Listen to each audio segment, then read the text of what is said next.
Assalamualaikum warahmatullahi wabarakatuh. Perkenalkan, nama saya Anissa Marlita Yudiasari dari Prodi Bimbingan Konseling dengan NPM 2213052021 kelas B Universitas Lampung angkatan 2022.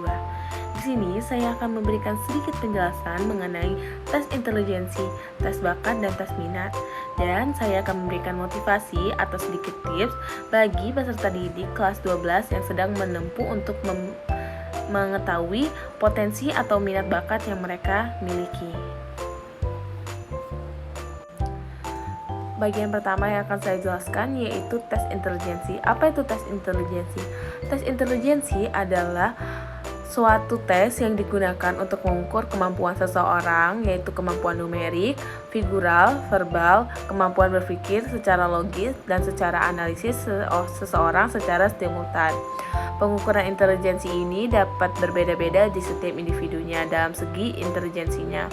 Untuk dapat mengetahuinya, perlu dilakukan tes intelijensinya. Tes intelijensi ini bertujuan untuk mengungkapkan intelijensi seseorang, yaitu keadaan tarafnya. Tes intelijensi ini dilakukan oleh dua cara, yaitu tes intelijensi untuk anak-anak dan untuk dewasa. Tes intelijensi ini juga bisa dilakukan secara individual dan kelompok. Tes intelijensi ini ada beberapa aspek, yaitu yang pertama pengenalan verbal, kuantitatif, visual abstrak, memori, processing scale, dan stimulus processing scale. Untuk yang kuantitas itu tuh menunjukkan ketingkatan angka kecerdasan dari yang terendah sampai yang tertinggi. Kualitasnya itu menunjukkan tingkat taraf kecerdasan dari yang terendah sampai yang tertinggi.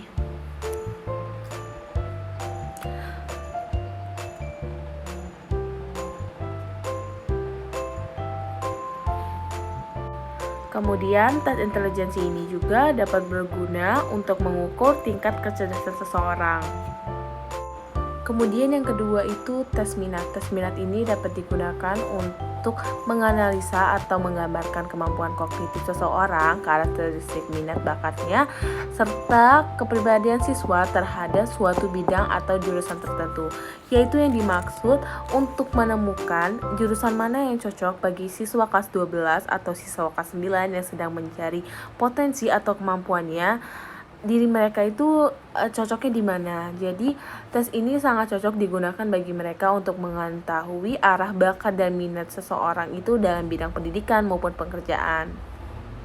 Tes minat dapat dikelompokkan menjadi seniman, pemusik, lingkungan, achievement, dermawan, petualangan, sosialisme, liberalisme, reakonerisme, psikologi, komputer, industri. Nah, itu dia merupakan golongan-golongan tes minat. Tes minat dirancang untuk mengukur minat seseorang individu terhadap lapangan pekerjaan atau jurusan yang berbeda-beda. Beberapa inventory menyajikan analisis minat terhadap kurikulum pendidikan atau bidang studi yang biasanya berakhir dengan keputusan pemilihan karir. Kemudian saya akan menjelaskan bagian yang ketiga, yaitu tes bakat. Tes bakat adalah tes yang digunakan untuk mengukur kemampuan potensial individu dalam melakukan aktivitas tertentu. Dari hasil tes tersebut, maka dapat diramalkan atau menemukan penerawangan antara kesuksesan individu tersebut atau tidaknya. Menurut Mikhail, bakat adalah kapasitas seseorang dalam melakukan tugasnya, tidak sedikit terpengaruhi oleh latihan atau tidak terhitung dari latihan. Bakat dapat disimpulkan mengungkapkan kemampuan untuk yang lebih umum, maka bakat mengukur kemampuan yang lebih khusus. Keduanya merupakan hal yang sama penting untuk dikenali, dipahami, dan dikembangkan secara disalurkan untuk berkembang secara optimal.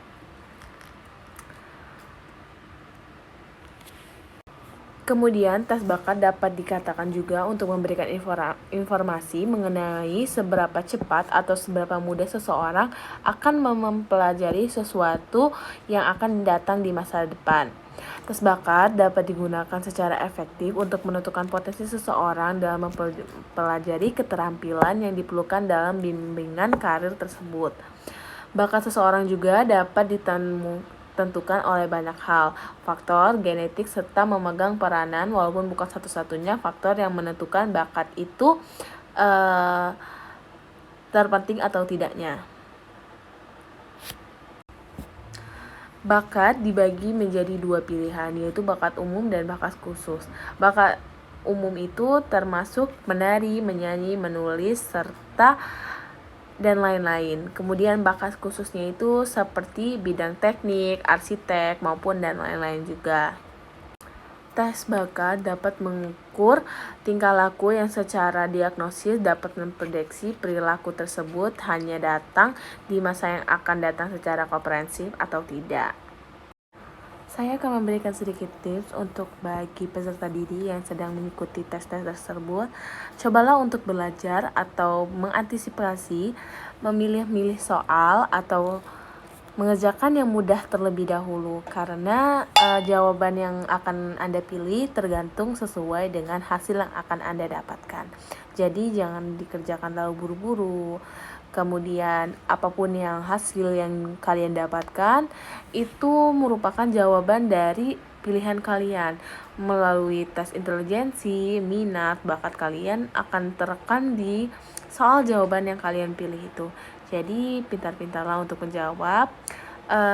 Kalau bisa sih saran saya belajar untuk tidak buru-buru, kerjakan soal yang lebih mudah. Dan sedikit saran dari saya, tetap semangat dengan apapun hasilnya. Ya, itu aja sih yang bakal saya sampaikan untuk peserta didik yang sedang mengikuti tes tersebut. Mohon maaf apabila ada kesalahan kata. Saya akhiri. Wabillahi taufiq wal hidayah. Wassalamualaikum warahmatullahi wabarakatuh.